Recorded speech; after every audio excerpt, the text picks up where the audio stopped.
You missed a bit. Well, Yeah. good evening, lords, ladies, and gentlemen. We are back. Please do not erupt, but we are back. We've had probably about 6 weeks off. And as you can see, we have the fantastic Carl Horton and Will Murphy back. Hi, guys. Hello. Hello. So, 6 weeks, gentlemen. What have you been doing? Yeah. Oh, I've been out to a couple of these raves, these illegal raves. Ooh. Obviously, I leave a little bit early because I'm older. So, I didn't get arrested. I flew over to America and I raided the Capitol with a little horned, painted my face on a flag, and went bare chested. Can you see? I've still got the beard. I thought it was a Village People tribute band.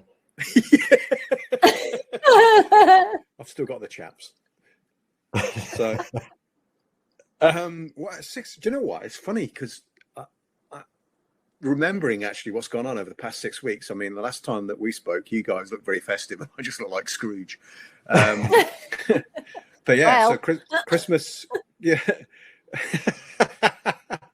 Christmas, that's been and gone. Seems like a distant memory. And New Year's, obviously, we raved it up. I think I had a kombucha, just pushing the boat out a little bit. You're wild. I know. I've since restricted my diet, so I've gone gluten-free, which has made a nice, healthy change, but it hasn't made any difference to my energy. Still getting old and sleeping at 4 o'clock in the day, but lots going on kind of in terms of meetings and getting things up and running. So we've did tonight it goes out actually the webinar on research papers, which we'll hoping you'll join in at some point. So that's been set up with Fadi Barak and Manoj and Kate and St John Cream was on there, which was if they had to be honest, if they had Yeah. So we had a kind of a trial, kind of just to check out the software kind of thing, get together, and it was mayhem. Will, you know the score because you play rugby, mate, and you know what it's like in the changing rooms before you go out on a game, and the language that's used and the banter that goes out on and off the pitch, but probably more off the pitch after you've had a few beers. It was just like that. It's just absolute. You wouldn't believe these people were professionals. It was just unlike us. Yeah. Yes, but, well, exactly. I mean, St John said it was a little bit like, have you seen Staged with Michael Sheen and David Tennant? It was like that. It really was. The insults were flying thick and fast. And probably if we'd have videoed that and put that out live, it would have gone viral. It was such good fun, actually. It was such good fun. It really was. Reason not to watch it, you know? I mean, you just how could you miss that? I know, we didn't record it because it was a rehearsal, so we just didn't record any of that, which is a real shame. But in terms of that, that's one thing. A couple of big cases under our belts, which have gone well. Some good stuff coming back from the labs, hopefully getting them back up and running again.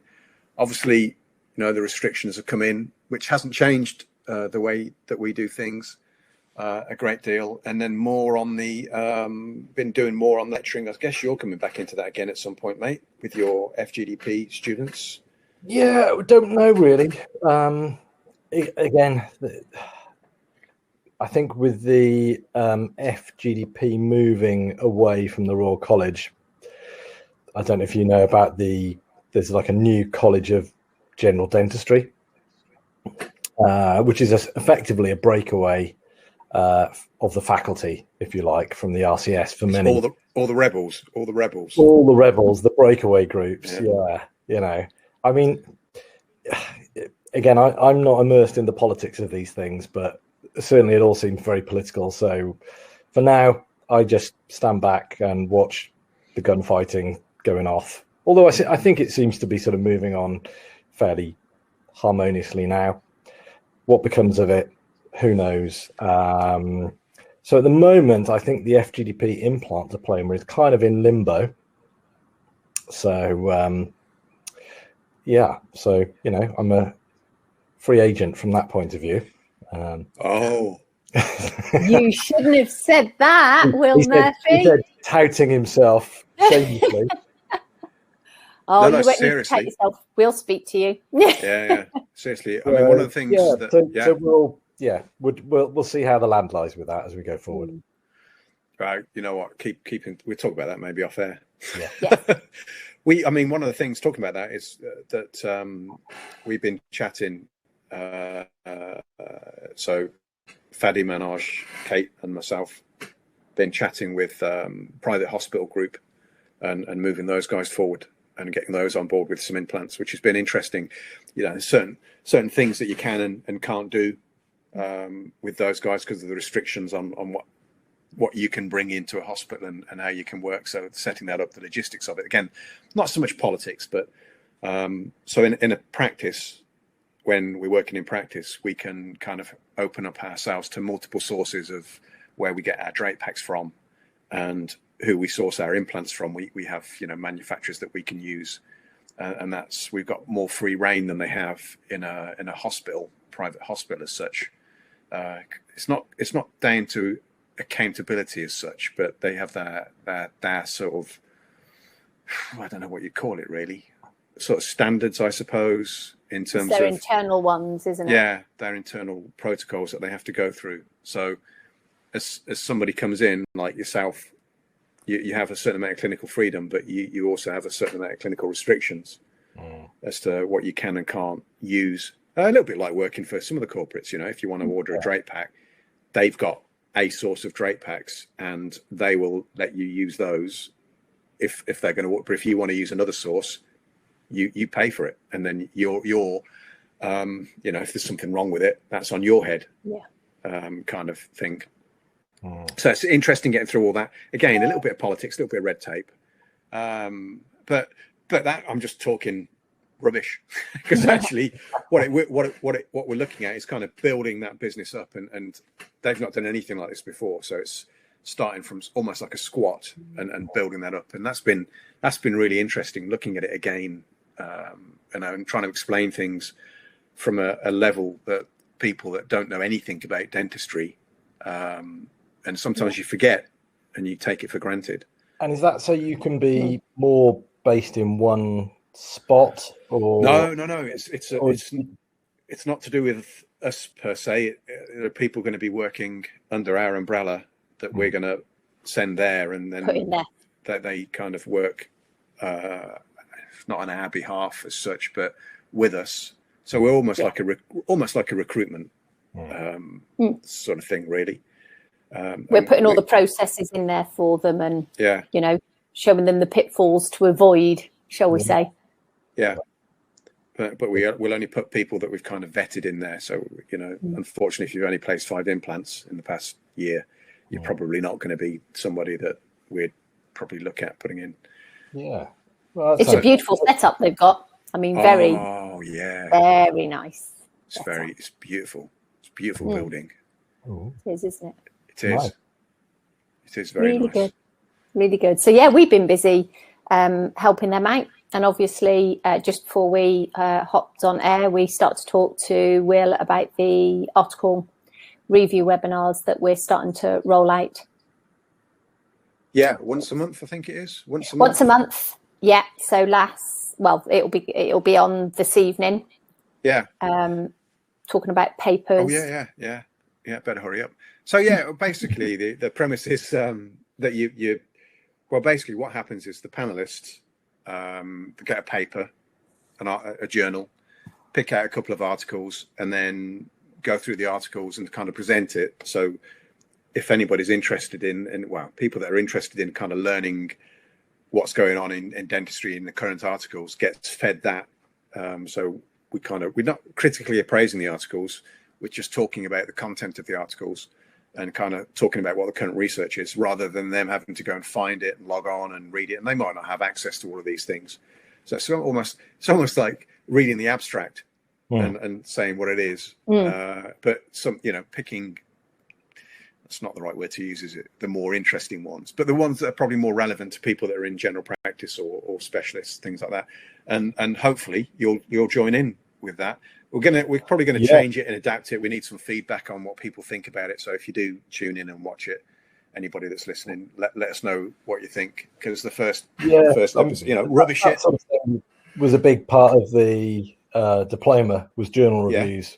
We would do in groups, pretty much every session, morning and afternoon. So the delegates would arrive with 2 papers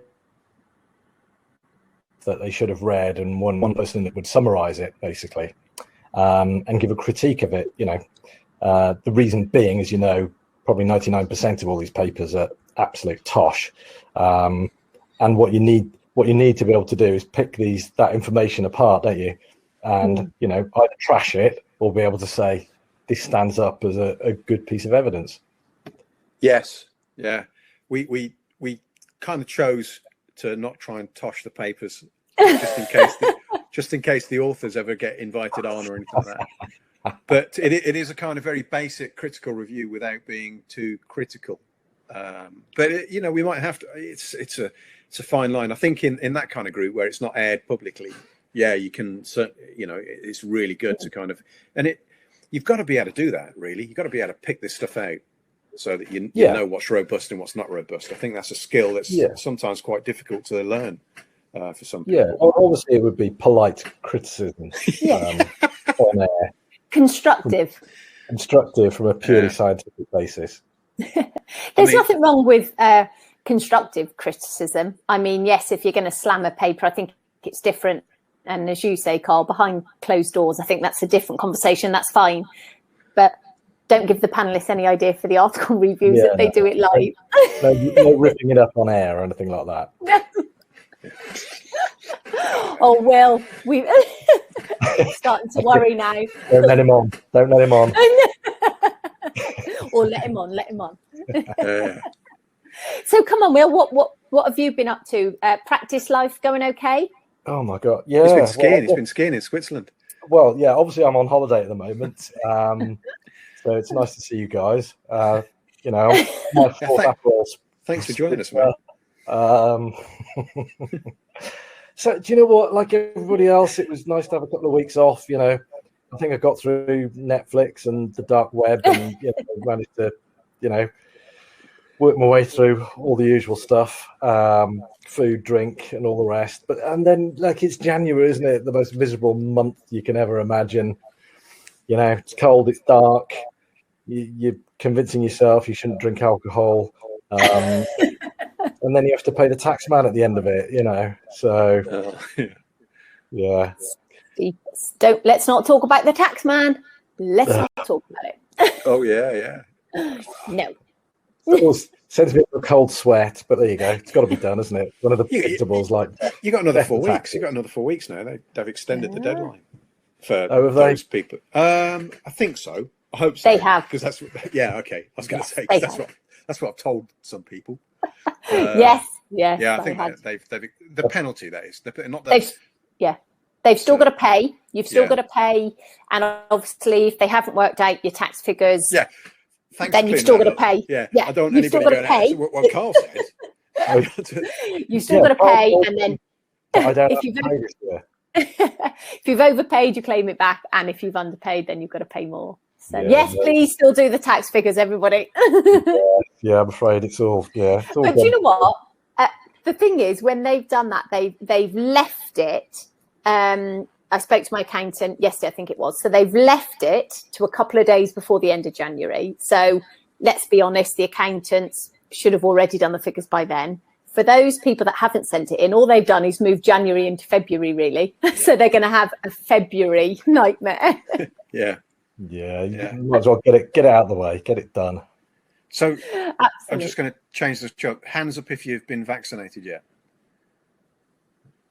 Ah, nice. You? Not yet. I've had. Hang on a minute. Listen, I've seen you on Capitol Hill, so you're obviously an anti-vaxxer as well. No, I'm not. I'm not an anti-vaxxer. Conspiracy theorist. Yeah, I am one of them. Yeah. No, I was because I've got positive antibodies. In all seriousness, because I've been doing the Covdent, I probably wasn't overly worried. Although they haven't sent me the results from the January giving blood. I hate that, by the way. I am awful at giving blood. I'm fine injecting people, not a problem at all. But when it comes to having a needle stuck in me, I get sweaty. Ask Emma. Emma had to do a little filling for me years ago, and I was just absolutely sweaty palms, everything. And that's not why I'm avoiding the vaccine or anything like that. But it was they had it rolled out in Wales quite early on, Pfizer, then Oxford, which I think you had, Kate, over at Telford. But it was just a couple of weeks just before I was going for this final blood test to see how it was going at the Covdent trial. So I thought, I'll just hang on. I'm not too fussed. I've had antibodies. I'll probably be fine. So I went in and they've said, yeah, well, if you get offered it, take it. So I've been offered it about 5 times, and that since I've gone in and had that advice, no one else has offered it, and it's all gone. It's just fine because I'm following all the protocols. I've got no mates anyway, so self-isolation is really easy. So it's not, hopefully there's very little risk. But interestingly enough, the discussion that we had last night talking about the differences between mRNA and Pfizer and the attenuated Oxford, and the differences in the sort of what they're classing as the success rate of the Pfizer now dropping a little bit as they're seeing more and more people have it, which doesn't surprise me, if I'm honest. So its effectiveness is apparently not as good as they thought initially, but then they're testing it on more people. So no, I'm certainly not. I think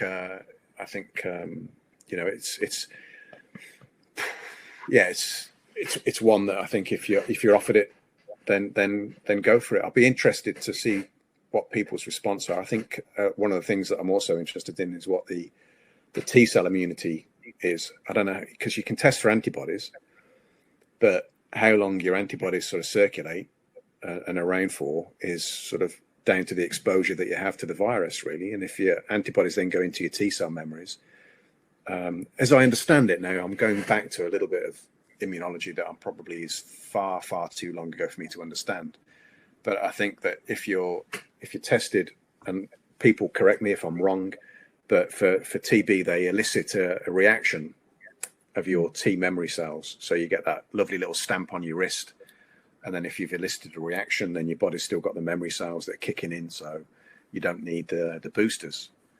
I think that's and I imagine. Yeah. But at the same time, I guess I think it's just going to be something that we have to live with in mutated forms like flu. So I think basically every year or a couple of years, you're just going to get your flu jab and your corona jab, or maybe come up with a combined, jab. Yeah. And I think that's just the way it's going to be, isn't it? Yeah. Did you have any? Can I ask, Will? Did you have any ill effects after? Did you? His hair fell out. The usual. I missed that one. What was that? Oh, Will. Said your hair fell out. I had a full head of hair.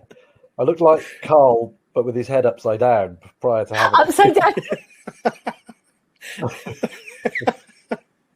I knew there'd be trouble. No, it was just the usual whinging because I couldn't sleep on one side because it was a little bit bruised. Poor me, like a proper Jesse, whinging. I felt all right.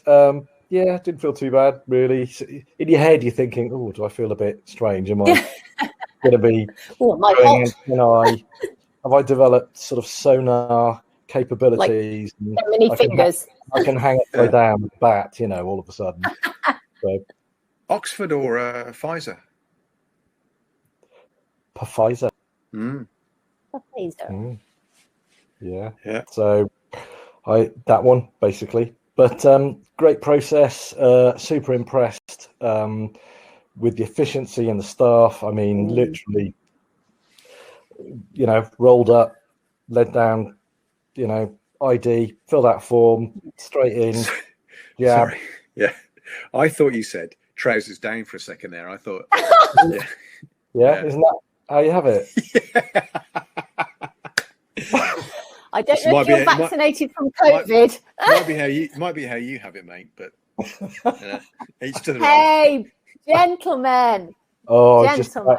I was just about to make a really bad joke then, which I'll text. Do you know what? I knew 6 weeks. I knew what this could potentially bring. Do you know? I knew it. I've heard exactly the same, really, and I think it's been absolutely if I'm, how I feel about it, I think it's been absolutely fantastic the way that managed things and managed to roll this out, and the sort of the criticism that they get sometimes that I don't like it. I don't like hearing about the criticism because I think they've managed that. That's to manage this takes some doing. And it seems to be so. Everybody that spoke to me that says it's just gone so well, so smoothly, so organised. It's just superb. Absolutely very superb. I think I said to you, didn't I? I mean, much like Will's, you're led down. They check all your details and go in. And honestly, they were fantastic. And the gentleman I was talking to while he was preparing the jab, he said, we've been doing 13-hour days, but it's worth it. And I thought, you know what? And it was all very calm. It really was. He said the first day was rather manic. Yes, I can see that Will's texted you the joke. You too. Look, everybody out there, just look what I have to put up with. And this is these two being well behaved. Right, very much back in the room. Okay. Come back, gentlemen. Will, I want to go back to your practice. I want to go back to you being back in practice. So quite clearly we're back in lockdown, but as Carl just said, then it hasn't had too much of effect on us guys, thankfully, this time round. So patients still happy to come in, Will, and by now it's you're used to all the processes. I mean, we've been doing it nearly a year now. Well, just under, isn't it? I think sort of carrying on. I think first week back was a little patchy, and then after that everything seemed to sort of float back in. We've got a few people who are, a bit cautious. Some of the elderly just want to hold off for a bit, which I think is pretty sensible, bearing in mind the uncertainties going on. But, certainly starting to pick up some nice cases and things coming through. So, yeah, I've got no complaints, really, I was certainly expecting maybe a bit more impact, actually, coming into the new year. So, yeah, certainly, not sort of mega busy, but really, I'm really happy with all the cases and the bits and pieces coming in. I've got no complaints. And okay, consumable-wise, have you had any issues getting, the obvious, the PPE or anything? I know of a few practices that have echoed a few troubles with this recent lockdown. Yeah, I think there seems to be less of the FP2 masks, not as readily available, that kind of thing. I think the biogels were off. Not quite sure whether that's related to anything in particular. Brexit. Should we start on another trial? Yeah, Brexit. I'll tell you what. And also, I brought one of my bike wheels in to have the spokes fixed, and the guys in the bike shop were just moaning, like literally they can't get anything. Everything's on back order. Nothing's coming across. So there you go. For anyone who voted Brexit, you've upset me. And the bike people. And the bike shop. That's what it's all about. It's all about me. It's terrible for them. Because I mean, again, like many people say with lockdown, but I know this is slightly different. It's their business, it's their livelihood, isn't it? Why did your spokes need changing? Well, my daughter's boyfriend borrowed my mountain bike. And I reckon he's just gone a bit crazy, as these young people do, and has just been sort of slamming it around, and so I blame him. It's not because he's five. Christmas chocolate and all that. Yeah. So there you go. That's my whinge. It's quite minor, really. How do you remember bits and pieces and tools? I found actually, in terms of talking about Brexit, that some of the people have told me, and some of the things that when we're trying to order, the delay has been huge, to the point that you can't, they don't know when some of the parts are going to come in. So it's delayed patient treatments for some people, not for us, but certainly there were certain parts trying to be ordered through certain implant companies that they just couldn't get across because they were stuck at customs waiting for the papers to be correct because the papers weren't right. So it's just a blooming mess, really, in terms of that. But come back to your spoke story. Do you remember Andy Morton that was on the bike rides, the Straumann bike rides? Do you remember what happened to him and how he managed to break his collarbone? Oh no! When did he do that? He did it quite a while back. It was I think it was either in between the bike rides or before the first bike ride. But this squirrel ran across the road and then kind of did that squirrel thing that they do, backwards, forwards, and then got jammed in his spokes. Whoa. So front wheel. So it just threw him over the top of the bike, and he's taken out by a squirrel. Taken out by a squirrel. Yeah, taken. Harsh. You couldn't make that up, could you? Be warned, everybody. They may look sweet and cute. They're out there to get Not you. This one. Is it a red or a grey one? Well, it was a flat one after. On the red ones, the nasty ones. Small but they are. Yeah. Or suicide. The red, whatever. It probably wasn't a red one. They're really rare. I think you only get them up Scotland and Lake District. So he's staying safe, isn't he? So it probably was. I'd say definitely a grey one. Much more robust kind of rodent. Yeah. Can the things we get into. Yeah. Where's that's some serious. Will talking about spokes. Oh yeah. My fault.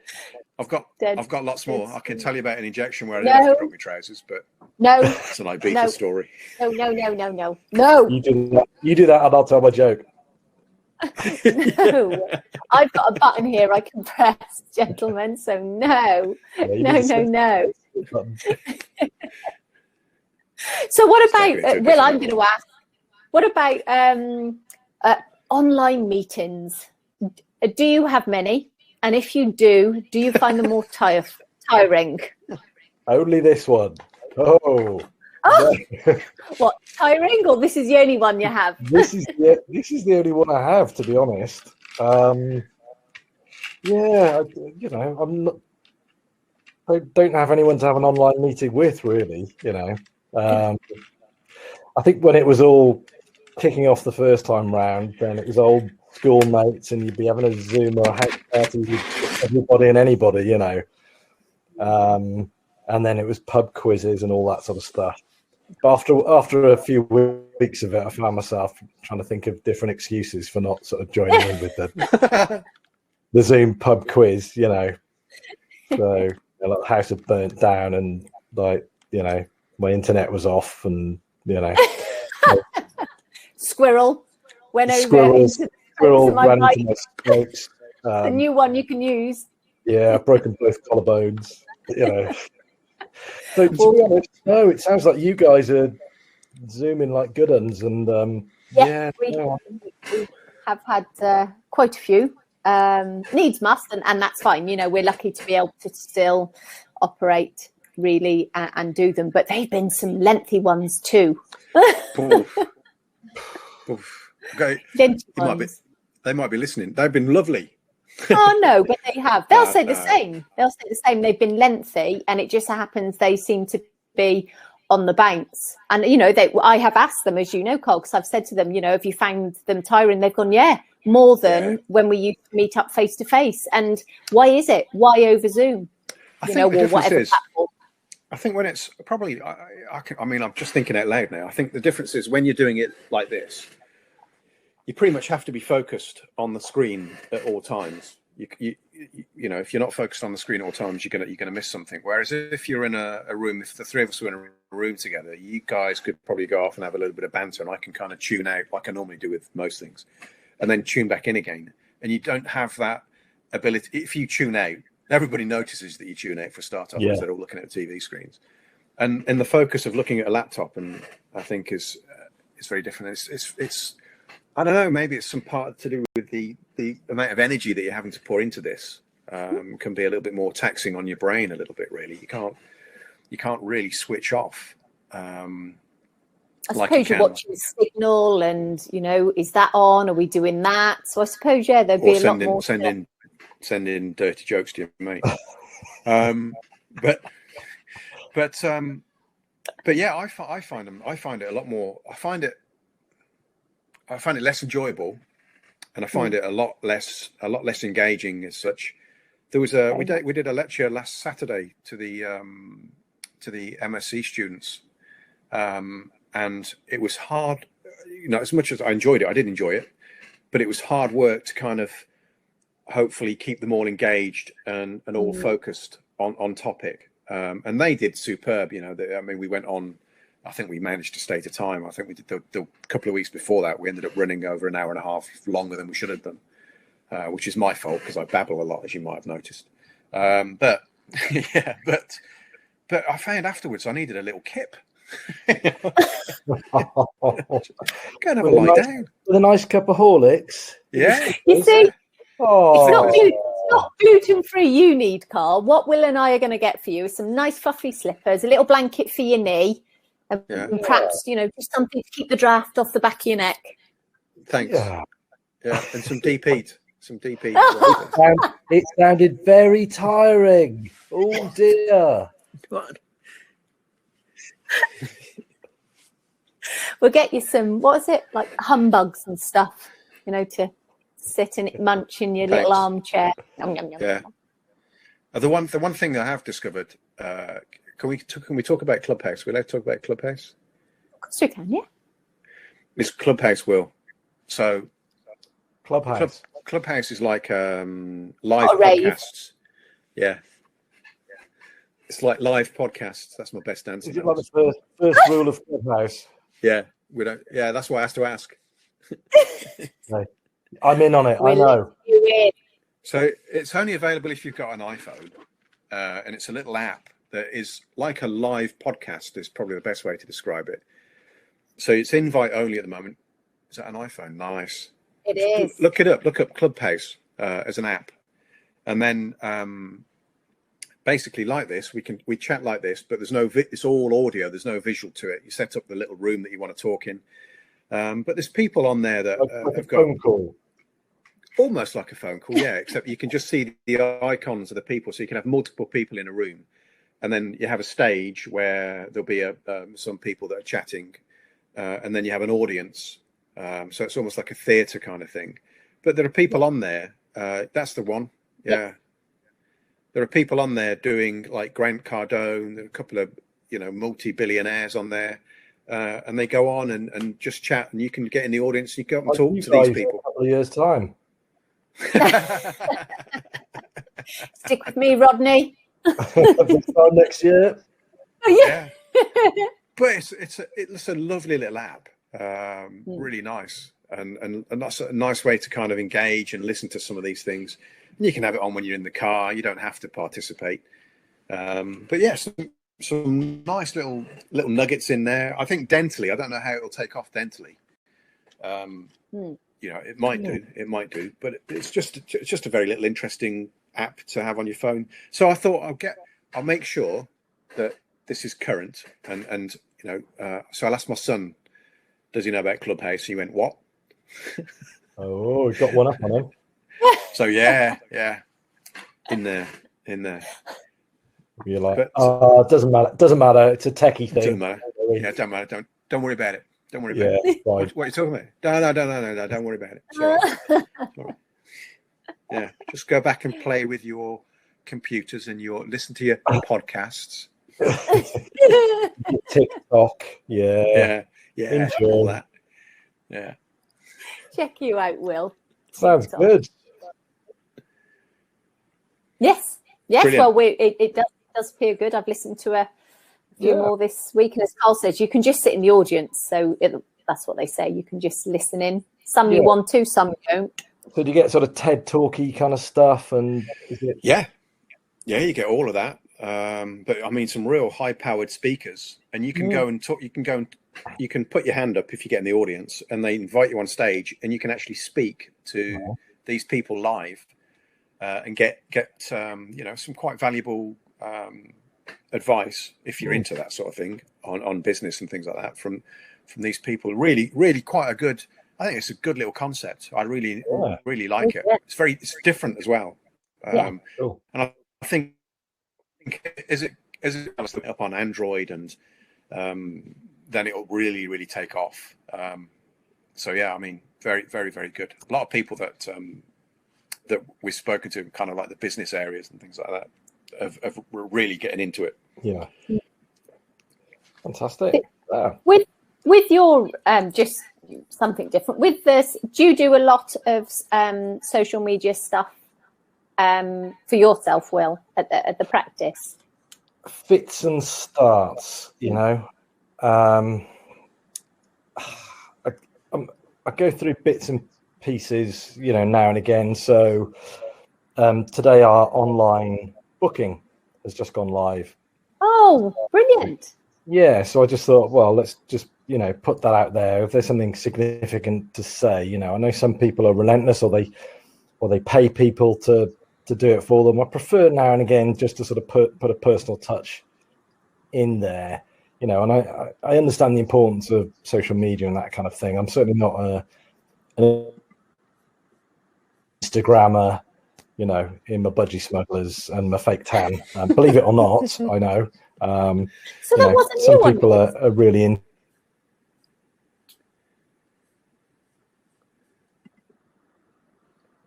Oh, is he gone? He's playing musical statues with us. He's playing musical statues. Yeah, he's. I think he might have been in the budgie smugglers. He's going to put them on.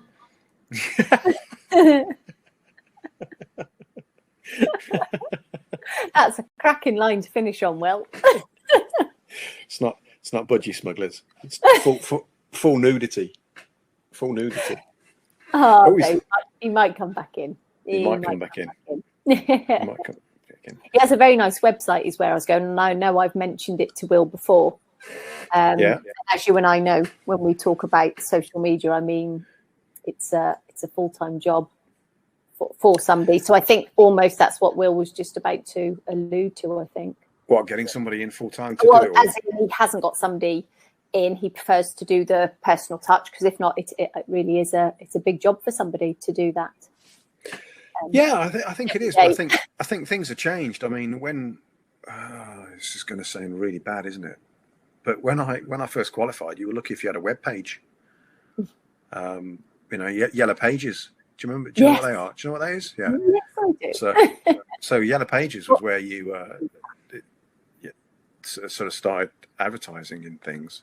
Here he comes. Oh, mate! I was hoping for a pair of budgie smugglers. Yeah. Wow.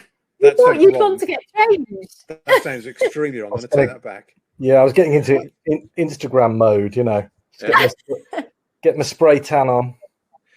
What I started to say to Kate was that, when we qualified, you were lucky. I mean, web pages weren't really around, and it was Yellow Pages. Let your fingers do the walking, and and word of mouth, really, and it really was. And then kind of the web pages came out, and then kind of Facebook, I guess. I mean, I know there was MySpace and Friends Reunited, but that's got nothing to do with marketing.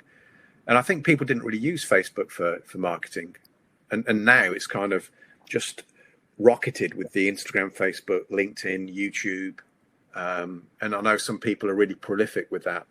Yeah.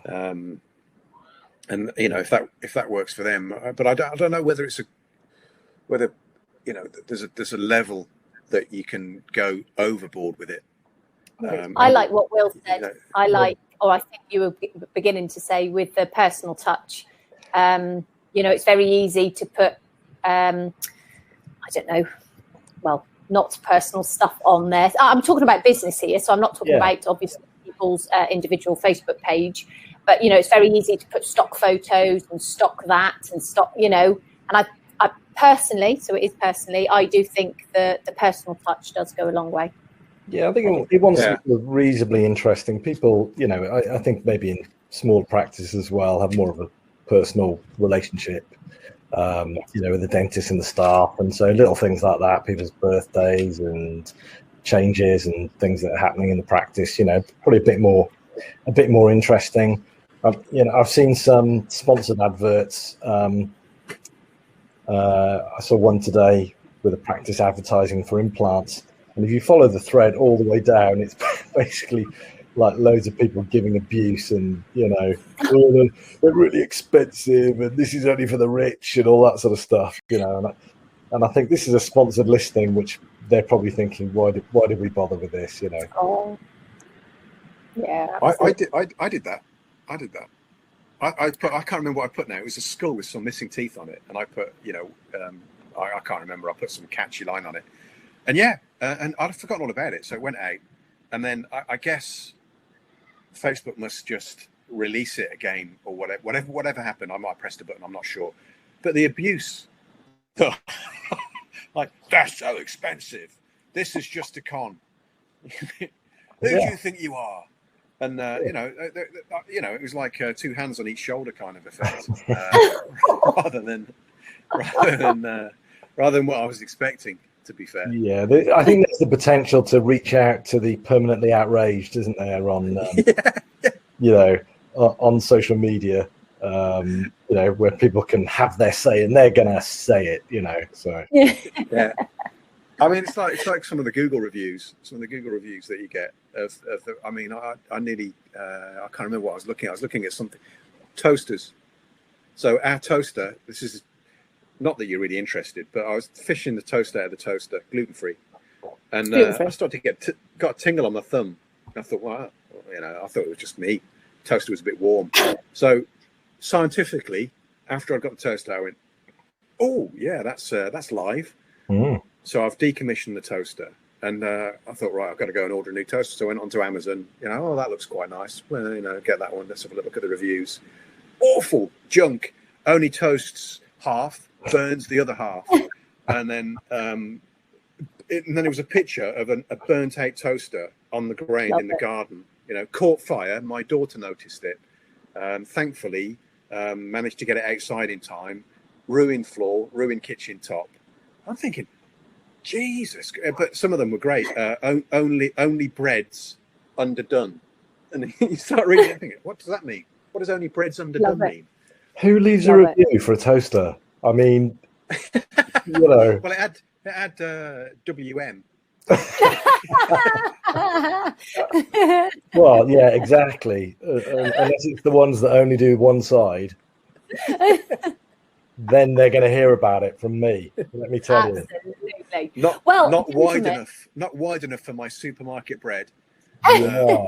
What's the name of the? Doesn't do sourdough very well. That's it. Yeah, that was it. It doesn't do artesian bread is not suitable for this toaster. Gentlemen, we have we've exceeded our time. I mean, this is what happens when we don't meet up for 6 weeks. It really, really does. I have a really important question for Will Murphy. Yes. What has a person got to do? If they've got to become a new patient of your practice to get one of those nice shiny black mugs? To get well, we're getting some new ones done. I'm still not quite sure whether they need to be black or he's reaching for something. I like that one. Oh, yeah, I'm glad you lifted the bottom of that slogan up, Carl. Watch it on the playback. No. We've got yellow and black ones at the moment. So, okay. Yeah. So any advice on new colours, just let me know. Oh, okay. Well, perhaps I could stop it. Stop it. Right. Okay, Will Murphy. Well, I mean, I waited with bated breath at Christmas, thinking there'll be this is a fragile parcel from Will Murphy, and no mug. No mug. No. I even had somebody courier those special sugar-free mints to you. Brexit. Sugar-free mints. Yeah, we'll have to start using some local pottery Pigeon. Stoke for the next lot. Pigeon post. Yeah. Sorry about that. It's on its way. Don't you worry. What can you do? Gentlemen, thank you so much. I said to Carl, I was really looking forward to getting you back online. So thank you both very, very much. And I should look forward to seeing you both next week. Guys, everybody out there, have a lovely weekend. And thank you for tuning in. Take care, everybody. Take care. Bye. Bye. Bye-bye.